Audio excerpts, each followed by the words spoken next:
Shalom. All praises, honor, and glory unto the Most High, Yahweh Ba'asham Yahushai, Ba'asham Rakakwadash, double honors to the elders and the apostles of the great millstone, and salutations to all you sincere can.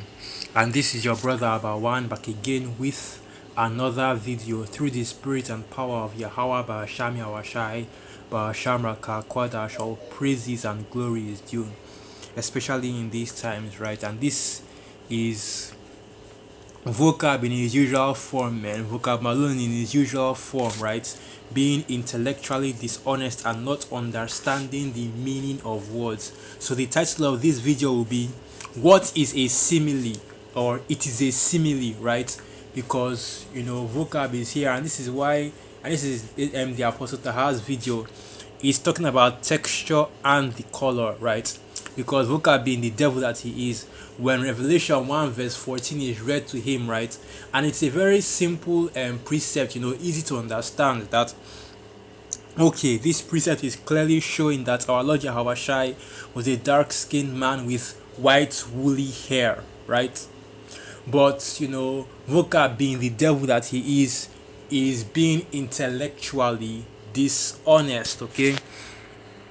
And rather than accepting what is clearly written, he will begin to critique and question it. Oh, is that what that means? Are you sure that's what that means? That's not what that means, right? Because this is his own, and using his own interpretation, right, to going into what the scriptures say. So this is the definition of intellectual dishonesty, right? Intellectual dishonesty involves deliberately misleading or deceiving others by misinterpreting facts, arguments, or evidence in the pursuit or communication of ideas. It's about being dishonest in one's thoughts and beliefs, often for personal gain or to advance a specific agenda, and that's exactly what Vocab Malone is doing, right? And because, like we always say, man, Vocab knows that we are the Israelites. Vocab knows that what we're saying or what we're dealing with is the truth, but rather than just come out and confess and move and keep it pushing, right? He wants to play, the part of the devil, right? To side with him and claim and say that the Hebrew Israelites are this or that, and what we are saying is not the truth, right? And that's how this devil, and I did a video on it as well. This devil used to call us the Hebrew Israelites before, but then he now changed from calling us Hebrew Israelites to calling us so-called black Hebrew Israelites, right? So just like the Apostle Taha said in his video, it is talking about both the texture and the color, and of course we'll go into that. Revelation 1 verse 14. So this is the definition of the word simile, right? So this is the definition of the word simile, okay? Simile, and it doesn't really show so many examples, but let's just go into it. Simile, a figure of speech involving the comparison of one thing with another thing of a different kind, used to make a description more emphatic or vivid, right? As brave as a lion. So that's what a simile is. It's a very simple way to compare two things to each other, right? To try to compare, bring a comparison of two things that are unrelated normally to each other, to try to make a more accurate description. All right, so the example that was given here is as brave as a lion, right? So let me go into this now. So this is the book of Revelation 1 verse 14. His head and his hairs were white like wool, as white as snow, and his eyes were as a flame of fire, right? So here in this precept, okay, what is being used is called a simile, right? So you say as brave as a lion, right? You say white like wool, white as snow, right? Because both words, right, are referring to texture and color. Because notice that because I wish I could have said but the Apostle John could have used any other descriptor, right? But he used wool and he used snow because that's exactly what our Lord Yahushua's hair looked like, okay? The same way, the so-called Negro's hair looks as well, right? So when the Apostle John is describing Elijah Hawashai here, what he uses is a figure of speech called a simile. Okay, and it's funny because when I first googled the definition of a simile, right, it showed me more examples. Okay, but now it's not showing me this. Yeah, this is it right here. A simile is a rhetorical device used to compare two things, typically using like words like, as, or than. Many common expressions are similes, including as quiet as a mouse, as strong as an ox, and as fit as a fiddle. And it's weird that none of these similes are using like, but that, hey. Well, anyway, because the first time I actually looked into this, right, the similes were using, and you know what? Let me do this instead. Simile definition. Yeah, that's probably the one. That's probably what I did, and I'm still saying the same thing, which is strange. But anyhow, we've already gotten what you wanted to get out of it, right?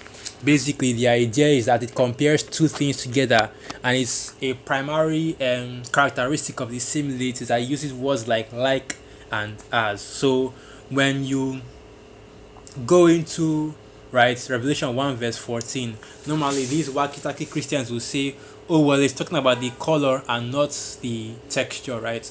Well, it's talking about the color, that he had white woolly hair. And it's funny because you claim that, you accept that this is how the Apostle John saw our Lord Yahweh Shai in his glorified state, but you see clearly in all the Christian depictions of JC, right?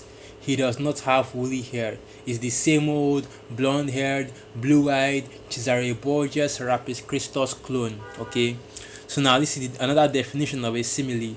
A simile is a literary device that compares two different things using words like or as. Similes make writing more engaging and relatable by helping readers visualize concepts through familiar comparisons. An example of a simile is the water was as clear as glass. My mama always said life was like a box of chocolates. You never know what you are going to get, right? These are examples of simile. The same way in the book of Revelation 1 verse 14, you see the scriptures saying that his head and his hairs, okay, were white like wool. So it's not just that, oh, on his head, he had white hair, that, he had white hair, but the hair was straight. No, the hairs were white like wool, right? As white as snow, which includes both texture and color. Because if his hair was straight and stringy like an Edomite, the Apostle John would use a different descriptor, like, oh, his hair was white like a mop or like a wet dog or something like that. But here he uses wool and snow. And if you look at the texture, right, if you look at the texture of both wool and snow, you will see that it has a texture that is very similar to the hair on Jake's head. Okay, and this is just this is it. Let's just use this snowman for an example, right?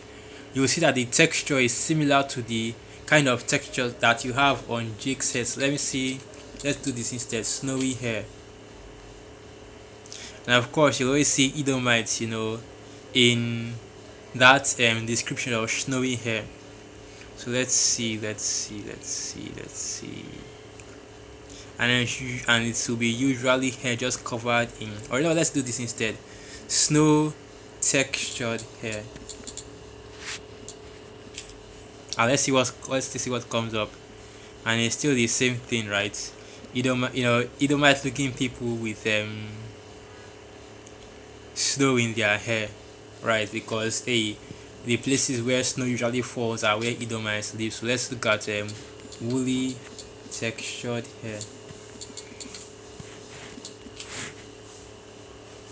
And this is basically what you are seeing, right? So, and this is basically what you are seeing, right? And woolly, and this is just it right here, okay?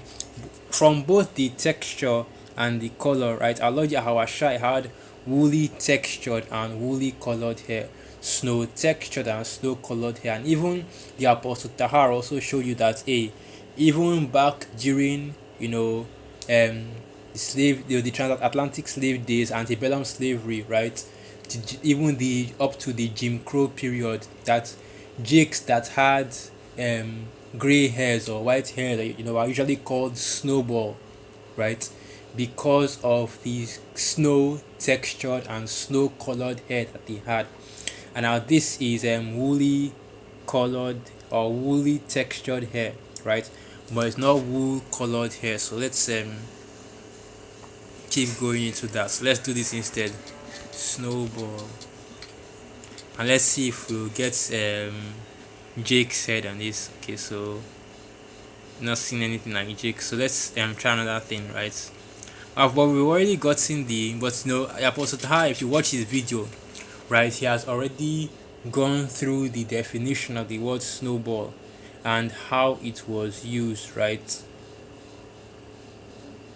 At least as a obsolete or archaic definition. But let's still do it here as well. And I've already done another video going into that exact same word. I can't remember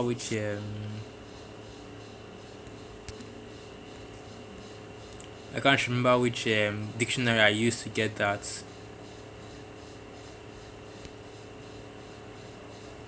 But let's see if I can find it. Let's see if I can find it.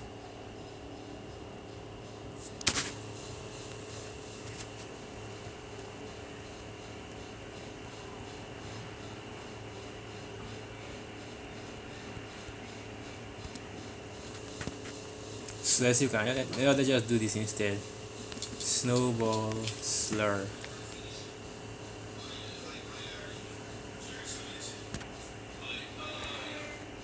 Nope. Let's see. Let's see.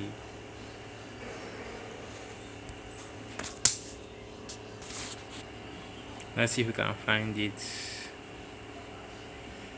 I forgot where I got it from. So yeah.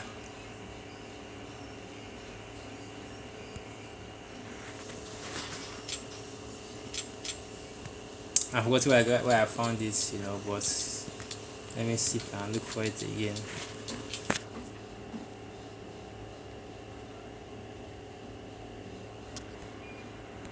Nope. Nope.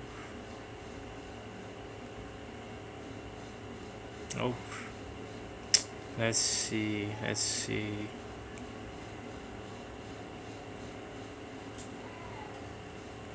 Okay, this is the Oxford Dictionary. Let me check whether it's this one. So this is the Oxford Dictionary. So let's keep going down and let's see if we can get that definition. So let's see.